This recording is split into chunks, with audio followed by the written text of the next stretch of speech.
在8月12日，日本防卫大臣岸信夫按照惯例开始在对外讲话中大肆渲染中国威胁，造谣中国外交策略，呼吁更多国家加入美日澳的联盟，共同应对中国威胁。然而话锋一转，岸信夫又拐弯抹角地声称，日本国力优先，澳大利亚应该率先行动起来，带头对华动手，以此作为榜样，让更多国家加入到联盟中。澳大利亚媒体悉尼先驱晨报在当地时间13日进一步描述称，日本防卫大臣岸信夫指出，当前台海地区十分重要，它的未来走向影响着整个日本、亚太乃至全世界的局势走向。随即，岸信夫一顿猛夸，吹捧澳大利亚在亚洲有着重大的影响力，但鉴于日本当前的国家环境和外部环境的严酷性，这份重担就需要澳大利亚来扛了。原话是希望澳大利亚能表现出领导力。这番颇有推诿意思的讲话吸引了不少媒体的关注，而这种少有的把表现机会留给他国的做法，显然不符合日本一贯的外交策略。而且，同为美国组建对华联盟的一部分，这还没开打，联盟内部就开始相互推诿，着实的符合这些魑魅魍魉的样子。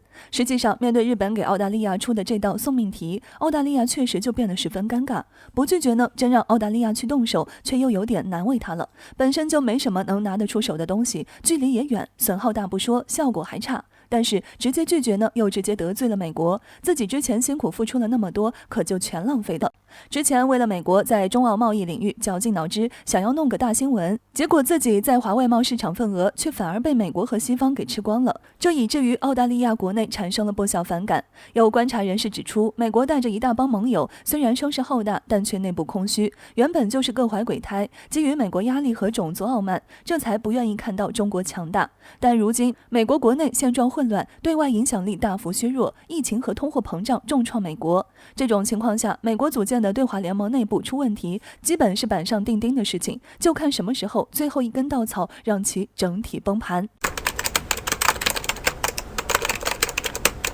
据观察者网的消息称，在日前的一次活动中，两位澳大利亚的前总理特恩布尔和陆克文开始警告澳大利亚现任总理莫里森，认为在他的执政下，当前的澳政府对华政策过于偏激。他表示，希望莫里森不要在哗众取宠了，过分渲染针对中国的言论只会加剧当前的局势，同时还会破坏澳大利亚国内的凝聚力。中国已经变了，在许多外交政策上，中国开始变得强硬，与以往相比有着很大的不同。当前的澳大利亚因为中国的制裁导致大量出口商品滞销，导致澳大利亚国内经济遭受重大损失。然而这并不能阻止堪培拉当局继续在恶化的道路上狂奔。按道理讲，澳洲本来和中国没有任何的地缘政治矛盾，而且中国也不像其他大国那样对小国进行一些有事没事的军事挑衅行为。不管怎么说，中澳两国完全没有兵戎相见的必要。然而在面对中国发起的制裁时，澳政客非但没有就此罢手，还配合美国对台政策，频繁在台海问题上触碰中国两岸政策的底线，不止一次叫嚣要跟随美国使用军事手段介入台海局势，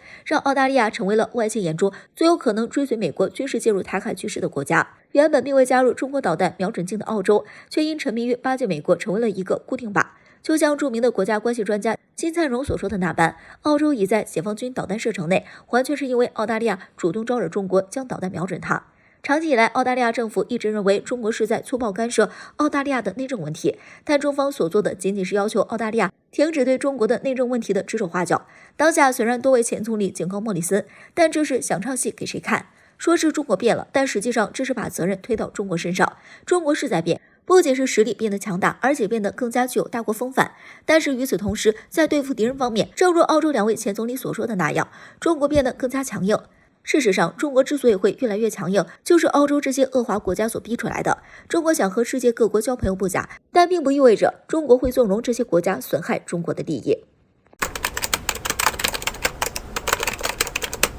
近来，美台勾结愈发深入危险，台当局渲染大陆军事威胁，而美国更是展现区域下阻力。台海局势复杂严峻，不确定性升高。不久前就传出美台首次举行海巡工作视讯小组会议，美台还要偷摸展开首次演练。8月11号，美国在台协会和台当局证实，已经在当天召开了美台海巡工作小组首次视频会议，强化双方合作应对海事挑战能力。而之前曾有台媒报道称，10号美台已在台东部海域举行海巡联合演练，台海巡部门出动嘉义舰，还有1000吨级的台东舰和600吨级的成功舰在花莲外海航行，并与美国海岸警卫队舰艇秘密进行海上联合演习。但是这一消息遭到台当局矢口否认。分析称，美台偷摸演练这种事可能能不是空穴来风，更像是一种试探。中国南海研究院院长吴世存表示，美台海巡联合演习表面上是海上执法合作，实际上就是一种变相的准军事安全合作，未来甚至可能过渡到美台海军之间的联合演习。环球时报也援引专家的话指出，美台演训活动目前还在灰色地段、低敏感领域进行，但离军事合作只有一步之遥，值得警惕。对此，国台办痛批，挑衅玩火必将自食恶果。在这不久前，拜登政府还批准了首次对台军售，包括40门 M109A6 型帕拉丁115毫米自行榴弹炮、20辆 M992A2 型野战炮兵弹药补给车等，共计7.5亿美元。虽然 M109A6 型自榴炮十分老旧，但毕竟是攻击型武器，性质就不一样。在这种情况下，对岸发布消息称，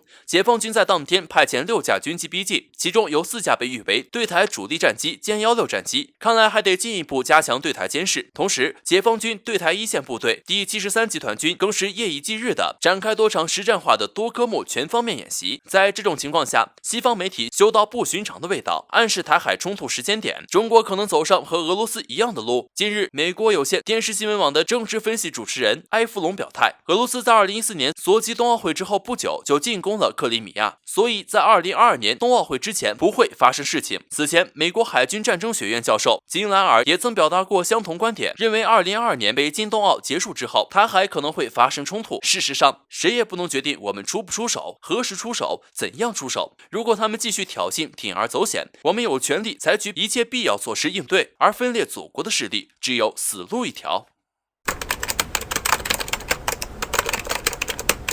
其实真要说起来，美国从2009年之后就开始不断往我国周边部署军机、军舰，而且随着中美关系越来越公开的对立，美国在中国周边的动作也越来越猖狂，而最近动作更是异常连连。美国这是想干嘛？据南海战略态势感知的消息，从6月底开始到8月15号截止，美国海军的滨海战斗舰在南海开始了大范围的机动部署，特别是其中的查尔斯顿号和塔尔萨号，光是最近就已经数次通过菲律宾福德岛水道，穿越南海，在新加坡樟宜基地和日本关岛基地之间来来回回，而且在2个月不到的时间内，这艘军舰在南海已经3进3出。值得一提的是，查尔斯顿号和塔尔萨号还经常打配合，一个出门在外，另一个就必然会坚守阵地。就比如8月15号，塔尔萨号离开南海，进入马六甲海峡活动，随后查尔斯顿号就进入了南海。如此一来，美国这是怎么样都要留一艘舰船放在南海了。记得之前都是美军航母在南海进进出出，或者驱逐舰时不时的穿航台海，如今却变成了滨海战斗舰。从时间来说，美国动作越来越密集，而从舰艇大小来说，美军派出的舰船体积却越来越小。这是想干什么？缩小在南海动作的目标，让解放军忽视美国在南海的动作吗？而且需要注意的是，美军如今除了军舰频繁出入南海，部署着实难以琢磨之外，军机行动轨迹也越来越异常。